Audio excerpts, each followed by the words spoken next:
I'm quite sure most of you have ever come across some local urban legend, like your friend has a cabin in the woods and he claims he heard someone walking around the place in the night, or maybe you had stayed in your grandpa's old house and you could swear you heard footsteps when there was no one else around.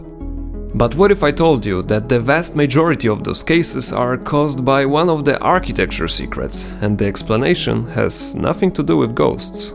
Just think about it. You never hear stories about some spooky haunted 12th floor apartment, right?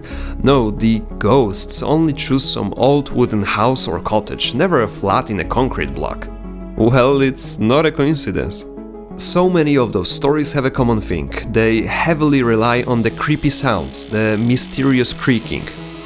The explanation may be a bit obvious. Walking on the wooden floor creates tension, and since it's quite flexible material, it slightly moves, bends or warps, creating a creaks when you step on it. But that doesn't only happen when you're walking around.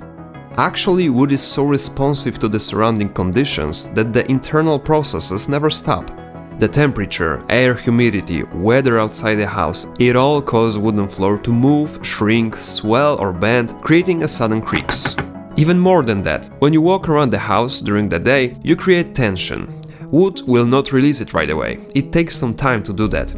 And usually it happens just a few hours after you stop wandering around the house, which means in the middle of the night. The wooden staircase, for example, if you use it at least few times a day, it accumulates the pressure and slightly deforms. Then when you rest in bed, wooden planks finally release the tension while adjusting back to their previous shape, releasing the creaking sound along. Sometimes the stairs can snap back to its natural state one after another, giving away the sound like if someone is actually climbing up the stairs in the middle of the night. And then your imagination does the rest. This is also why stories about haunted places only happen in wooden houses, or even when the house is made of bricks but the stairs are timber. Concrete buildings usually have concrete staircase too, and overall, concrete is far less flexible than wood. So the next time you hear some spooky cracking in your grandpa's house, remember, it's not some restless soul wandering around, it's nothing else than wood having some rest after carrying your weight all day long. And what if you hear some noises in the concrete house? Yeah, I suggest start packing and move out, it's not natural.